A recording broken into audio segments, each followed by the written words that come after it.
Hello friends, അസ്സലാമു അലൈക്കും. എൻ്റെ പുതിയൊരു വീഡിയോയിലേക്ക് നിങ്ങൾക്ക് എല്ലാവർക്കും സ്വാഗതം. ഇന്ന് വഴുതനങ്ങയെ കുറിച്ചാണ് ഞാൻ പറയാൻ പോകുന്നത്. മിക്ക അടുക്കളത്തോട്ടത്തിലും സുലഭമായി കാണുന്ന പച്ചക്കറിയാണ് വഴുതനങ്ങ. വയലറ്റ്, പച്ച, വെള്ള നിറത്തിൽ കാണുന്ന വഴുതനങ്ങ മിക്ക ആളുകൾക്കും ഏറെ ഇഷ്ടമല്ല. എന്നാൽ പച്ചക്കറികളിലെ രാജാവായ വഴുതനങ്ങയുടെ ഗുണങ്ങളെക്കുറിച്ച് മിക്ക ആളുകൾക്കും ധാരണയില്ലെന്നതാണ് വാസ്തവം. എല്ലാ കാലത്തും വിളവ് നൽകുന്ന പച്ചക്കറിയായിട്ട് പോലും വഴുതനങ്ങക്ക് ഭക്ഷണമേശയിൽ നല്ല പ്രതികരണം ലഭിക്കാറില്ല. വിറ്റാമിനുകളും പോഷകങ്ങളും ധാതുക്കളും അടങ്ങിയിട്ടുള്ള പച്ചക്കറിയാണ് വഴുതനങ്ങ. Vitamin C, vitamin K, vitamin B6, thiamine, niacin, magnesium, phosphorus, copper, fibre, folic acid, potassium, manganese എന്നീ പദാർത്ഥങ്ങൾ അടങ്ങിയിട്ടുള്ള പച്ചക്കറി കൂടിയാണ് വഴുതനങ്ങ. ഇതിൽ കൊളസ്ട്രോളോ കൊഴുപ്പോ അടങ്ങിയിട്ടുമില്ല. ഹൃദയാരോഗ്യം, ദഹനം, ശരീരഭാരം കുറക്കൽ, തലച്ചോറിന്റെ ആരോഗ്യം എന്നിവ മെച്ചപ്പെടുത്തുന്നു. അർബുദത്തെ പ്രതിരോധിക്കാനും വിളർച്ചയെ തടയാനും സഹായിക്കുന്നു. കാരണം ഇതിൽ നാരുകൾ, potassium, vitamin C, K, B6, ആന്റി ഓക്സിഡന്റുകൾ എന്നിവ ധാരാളമായി അടങ്ങിയിട്ടുണ്ട്. എന്നാൽ വൃക്കരോഗമുള്ളവർ ഇത് ഒഴിവാക്കണം. മിക്ക അടുക്കളത്തോട്ടത്തിലും സുലഭമായി കാണുന്ന പച്ചക്കറിയാണ് വഴുതനങ്ങ. കാണുന്ന ഭംഗി പോലെ തന്നെ നിരവധി ഗുണങ്ങളുമുള്ള പച്ചക്കറിയാണ് ഇവ. വഴുതനങ്ങയുടെ അത്ഭുത ഗുണങ്ങളെക്കുറിച്ച് ഇനി ഞാൻ നിങ്ങൾക്ക് പറഞ്ഞു തരാം. ഹൃദയാരോഗ്യത്തിന് വഴുതനങ്ങയിൽ അടങ്ങിയിരിക്കുന്ന fibre, potassium, vitamin B6, anthocyanin എന്നിവ ഹൃദയത്തിന്റെ ആരോഗ്യം മെച്ചപ്പെടുത്താൻ സഹായിക്കുന്നു. ഇത് രക്തത്തിലെ കൊളസ്ട്രോളിന്റെ അളവ് കുറക്കാൻ ഫലപ്രദമാണ്. 2. പ്രമേഹ നിയന്ത്രണം. ഇതിൽ ധാരാളമായി നാരുകൾ, ഫൈബർ അടങ്ങിയിട്ടുണ്ട്. ഇത് ദഹനം സാവധാനത്തിലാക്കാനും രക്തത്തിലെ പഞ്ചസാരയുടെ അളവ് പെട്ടെന്ന് ഉയരുന്നത് തടയാനും സഹായിക്കുന്നു. ഇതിനാൽ പ്രമേഹ രോഗികൾക്ക് ഇത് മികച്ചൊരു ഭക്ഷണമാണ്. 3. മസ്തിഷ്കത്തിന്റെ ആരോഗ്യം. വഴുതനങ്ങയുടെ തൊലിയിൽ നസൂനിൻ എന്ന ശക്തമായ ആന്റി ഓക്സിഡന്റ് അടങ്ങിയിട്ടുണ്ട്. ഇത് തലച്ചോറിന്റെ കോശങ്ങളെ സംരക്ഷിക്കാനും ഓർമ്മശക്തി വർദ്ധിപ്പിക്കാനും സഹായിക്കുമെന്ന് പഠനങ്ങൾ പറയുന്നു. 4. ശരീരഭാരം കുറക്കാൻ. വഴുതനങ്ങയിൽ കലോറി വളരെ കുറവാണ്, എന്നാൽ നാരുകൾ കൂടുതലുമാണ്. ഇത് കഴിക്കുന്നത് വയർ നിറഞ്ഞ അനുഭവം നൽകുകയും അനാവശ്യമായി ഭക്ഷണം കഴിക്കുന്നത് ഒഴിവാക്കാൻ സഹായിക്കുകയും ചെയ്യുന്നു. തടി കുറക്കാൻ ആഗ്രഹിക്കുന്നവർക്ക് ഇത് ഡയറ്റിൽ ഉൾപ്പെടുത്താം. 5. ദഹനപ്രക്രിയ സുഗമമാക്കുന്നു. നാരുകൾ ധാരാളം അടങ്ങിയിട്ടുള്ളതിനാൽ മലബന്ധം ഒഴിവാക്കാനും ദഹനം മികച്ചതാക്കാനും വഴുതനങ്ങ സഹായിക്കുന്നു. 6. വിളർച്ചയെ തടയുന്നു. ഇതിൽ മിതമായ അളവിൽ ഇരുമ്പ്, ഇറോൺ, കാൽസ്യം എന്നിവ അടങ്ങിയിട്ടുണ്ട്. ഇത് രക്തമുണ്ടാകാനും എല്ലുകളുടെ ആരോഗ്യത്തിനും നല്ലതാണ്. വഴുതനങ്ങ ആരോഗ്യത്തിന് വളരെ നല്ലതാണെങ്കിലും ചില പ്രത്യേക ശാരീരിക അവസ്ഥകളുള്ളവർ ഇത് ഉപയോഗിക്കുമ്പോൾ ശ്രദ്ധിക്കേണ്ടതുണ്ട്. വഴുതനങ്ങയുടെ പ്രധാന ദോഷഫലങ്ങൾ ഞാൻ പറഞ്ഞു തരാം. അലർജി സാധ്യത. ചില ആളുകളിൽ വഴുതനങ്ങ കഴിക്കുന്നത് ചൊറിച്ചിൽ, ചർമ്മത്തിൽ തടിപ്പ്, തൊണ്ടയിൽ വീക്കം എന്നിവക്ക് കാരണമാകാറുണ്ട്.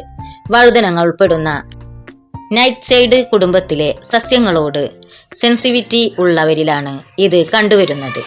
2. വൃക്കയിലെ കല്ല്, കിഡ്നി സ്റ്റോൺ. വഴുതനങ്ങയിൽ ഓക്സിലേറ്റുകൾ അടങ്ങിയിട്ടുണ്ട്. വൃക്കയിൽ കല്ല് വരാൻ സാധ്യതയുള്ളവരോ നിലവിൽ കല്ല് ഉള്ളവരോ വഴുതനങ്ങ അധികമായി കഴിക്കുന്നത് ഒഴിവാക്കണം. ഓക്സിലേറ്റുകൾ കാൽസ്യവുമായി ചേർന്ന് കല്ലുകൾ രൂപപ്പെടാൻ കാരണമായേക്കാം. വാദം അല്ലെങ്കിൽ സന്ധിവേദന. വഴുതനങ്ങയിൽ അടങ്ങിയിട്ടുള്ള സോളോനൈൻ എന്ന ഘടകം ചിലരിൽ സന്ധിവേദന, നീർവീക്കവും വർദ്ധിപ്പിക്കാൻ കാരണമാകുമെന്ന് പറയപ്പെടുന്നു. ആർത്രൈറ്റിസ് പോലുള്ള അസുഖങ്ങൾ ഉള്ളവർക്ക് വഴുതനങ്ങ ഉപയോഗിക്കുമ്പോൾ വേദന കൂടുന്നുണ്ടോ എന്ന് ശ്രദ്ധിക്കുന്നത് നല്ലതാണ്. 4. ഗ്യാസ് സംബന്ധമായ പ്രശ്നങ്ങൾ. ദഹനശക്തി കുറഞ്ഞവർ വഴുതനങ്ങ കഴിക്കുന്നത് വയറ്റിൽ ഗ്യാസ് നിറയാനും അസിഡിറ്റിക്കും കാരണമായേക്കാം. പ്രത്യേകിച്ച് വഴുതനങ്ങ എണ്ണയിൽ വറുത്തത് കഴിക്കുന്നത് ദഹനക്കേട് ഉണ്ടാക്കാം. 5. ഇരുമ്പിന്റെ ആഗിരണം തടയുന്നു. വഴുതനങ്ങയിലെ നസൂനിൻ എന്ന ഘടകം ശരീരത്തിലെ ഇരുമ്പിന്റെ ഇറോൺ ആഗിരണത്തെ തടസ്സപ്പെടുത്താൻ സാധ്യതയുണ്ട്. അതിനാൽ രക്തക്കുറവ്, അനീമിയ ഉള്ളവർ വഴുതനങ്ങ അമിതമായി കഴിക്കുന്നത് ഒഴിവാക്കുന്നതാണ് ഉചിതം. 6. ഗർഭിണികൾ ശ്രദ്ധിക്കാൻ. ആയുർവേദ പ്രകാരം വഴുതനങ്ങ അധികമായി കഴിക്കുന്നത് ഗർഭകാലത്ത് ചില അസ്വസ്ഥതകൾക്ക് കാരണമായേക്കാം എന്ന് വിശ്വസിക്കപ്പെടുന്നു. അതിനാൽ മിതമായ അളവിൽ മാത്രം ഉപയോഗിക്കുക. ചുരുക്കത്തിൽ വഴുതനങ്ങ ഒരു പോഷക ഗുണമുള്ള പച്ചക്കറിയാണെങ്കിലും മുകളിൽ പറഞ്ഞ ആരോഗ്യ പ്രശ്നങ്ങൾ ഉള്ളവർ മിതമായ അളവിൽ മാത്രം ഉപയോഗിക്കാൻ ശ്രദ്ധിക്കുക. ഒരു ഡോക്ടറുടെ നിർദ്ദേശപ്രകാരം മാത്രം അസുഖമുള്ളവർ കഴിക്കാൻ ശ്രദ്ധിക്കുക.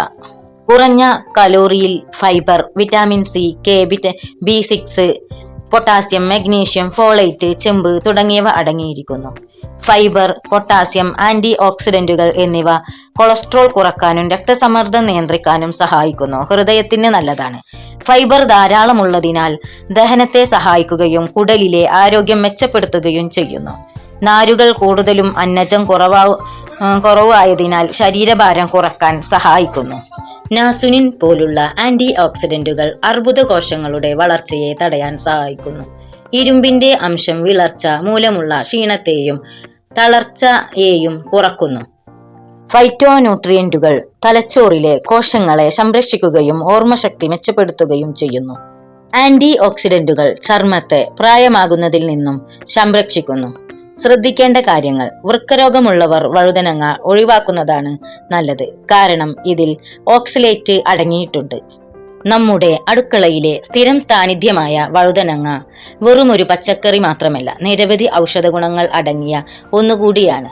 ആയുർവേദത്തിലും ആധുനിക പോഷകാഹാര ശാസ്ത്രത്തിലും വഴുതനങ്ങക്ക് വലിയ പ്രാധാന്യമുണ്ട്. പച്ചക്കറിയിലെ രാജാവായ വഴുതനങ്ങയുടെ ഗുണങ്ങളും ദോഷഫലങ്ങളും ഞാൻ നിങ്ങൾക്ക് പറഞ്ഞു തന്നു. ഏതെങ്കിലും തരത്തിലുള്ള അസുഖമുള്ളവരാണെങ്കിൽ നിങ്ങൾ ഒരു ഡോക്ടറുടെ നിർദ്ദേശപ്രകാരമോ ഒരു ഡയറ്റീഷ്യന്റെ നിർദ്ദേശപ്രകാരമോ മാത്രം കഴിക്കാൻ ശ്രദ്ധിക്കുക. എൻ്റെ വീഡിയോ നിങ്ങൾക്ക് ഇഷ്ടപ്പെടുകയാണെങ്കിൽ ഒന്ന് സബ്സ്ക്രൈബ് ചെയ്യണേ, ലൈക്ക് ചെയ്യണേ, ഷെയർ ചെയ്യണേ. ഇതുപോലുള്ള ഇൻഫർമേറ്റീവ് ആയ വീഡിയോകൾ കാണുവാൻ വേണ്ടി എൻ്റെ ചാനൽ ഒന്ന് സബ്സ്ക്രൈബ് ചെയ്യുക. മറ്റൊരു വീഡിയോയുമായി ഞാൻ വീണ്ടും വരാം. അസ്സലാമു അലൈക്കും. വോൾ.